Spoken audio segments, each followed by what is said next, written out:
I am iodine.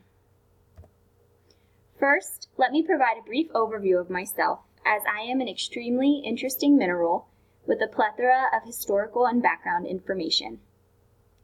I was discovered in 1811 by Bernard Courtier, who manufactured saltpetre, which is a combination of potassium nitrate, where he utilized seaweed ash as his key source of potassium. One day, Bernard decided to add sulfuric acid to the original mixture, which produced purple fumes, then condensed to form crystals with a metallic luster. Did you know that the origin name of myself, iodine, is derived from the Greek iodes, meaning violet? Another use of iodine was introduced in the state of Michigan in 1924. It was found that iodized salt could be utilized to prevent goiter. If you're not aware as to what goiter is, it is a swelling of the neck resulting from enlargement of the thyroid gland. I am distributed throughout the human body, which contains about 15 to 20 milligrams of iodine. The thyroid gland holds 70 to 80% of me. The remaining 20 to 30% of iodine found in the body is distributed in the ovaries, placenta, if a woman is pregnant, and salivary, gastric, and mammary glands. Do you know by now what my main function is in the body? I'm required by humans for thyroid hormone synthesis. The thyroid gland in the body helps to regulate growth and body temperature, and also plays an important role in secreting thyroid hormones that control the base metabolic rate of the body. Regulation of iodine is of high importance, as it's crucial that one receives a balanced level of iodine. My status is mainly dependent upon the regulation of thyroid hormone synthesis. As you can see on this slide, the visual on the right illustrates the thyroid system within the human body.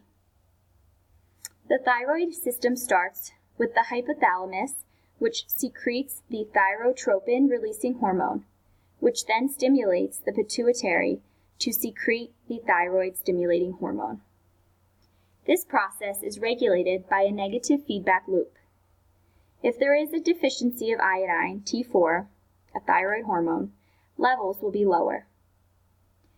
This in turn stimulates the pituitary to secrete more of the thyrotropin-releasing hormone in order to produce more T4 and T3. Continual stimulation of the thyroid gland by the thyrotropin-releasing hormone can lead to hypertrophy, which is the enlargement of the thyroid gland, and goiter. One may become deficient in the mineral of iodine, if they do not receive enough iodine in the body. The deficiency of iodine is the most common cause of brain damage. That's why it's imperative to receive the recommended amount on a daily basis.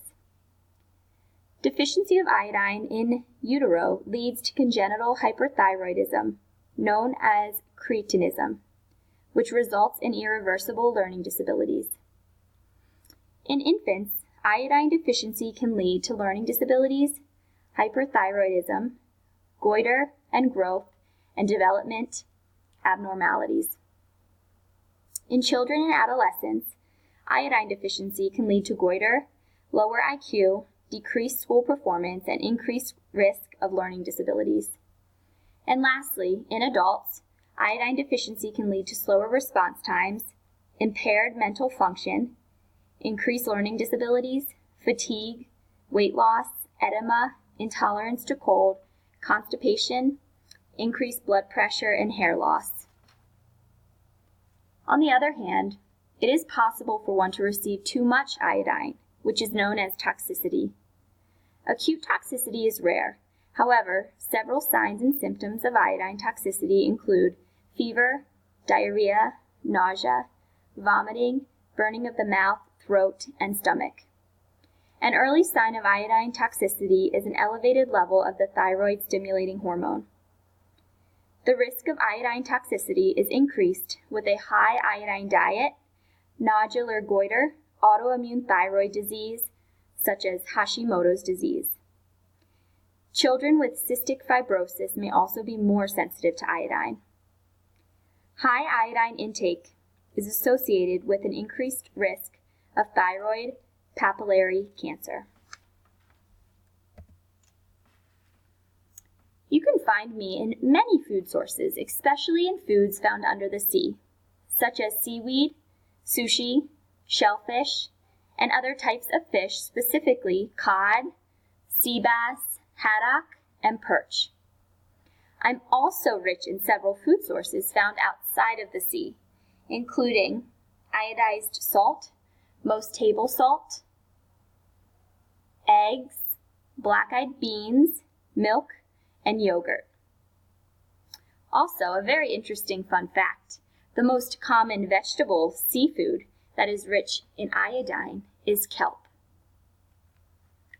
Now, please refer to the table at the bottom of this page, indicating the recommended dietary allowance and adequate intake level for iodine.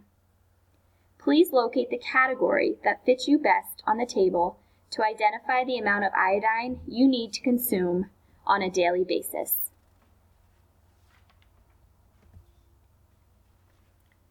There are several drugs and nutrients that interact with me in the human body. These include amiodarone, propylethiouracil, and methimazole, potassium iodide, and lithium. These are all either medications or nutrients that negatively interact with iodine, ultimately affecting the normal function of the thyroid. Furthermore, there are a list of additional nutrients and foods that can promote and exacerbate an iodine deficiency. These nutrients and foods include selenium, vitamin A, iron, calcium, sodium chloride, goitrogens, industrial pollutants, cassava, cabbage, cauliflower, peanuts, and soy products.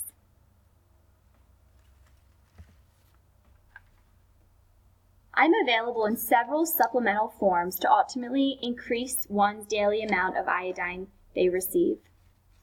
The supplemental forms include kelp supplements, potassium iodine, potassium iodate, and a combination of iodine and potassium iodide.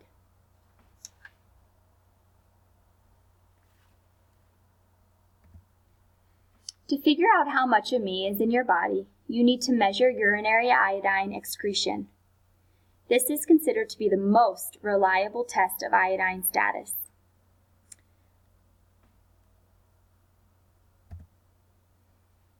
Lastly, it's critical to identify strategies to prevent any type of disease related to iodine, as well as determine clinical treatments for diseases related to iodine.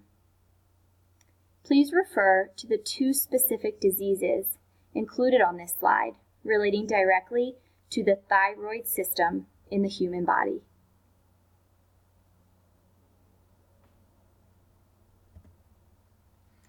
Thank you so much for taking the time to listen and learn all about iodine and the effect it has in the human body.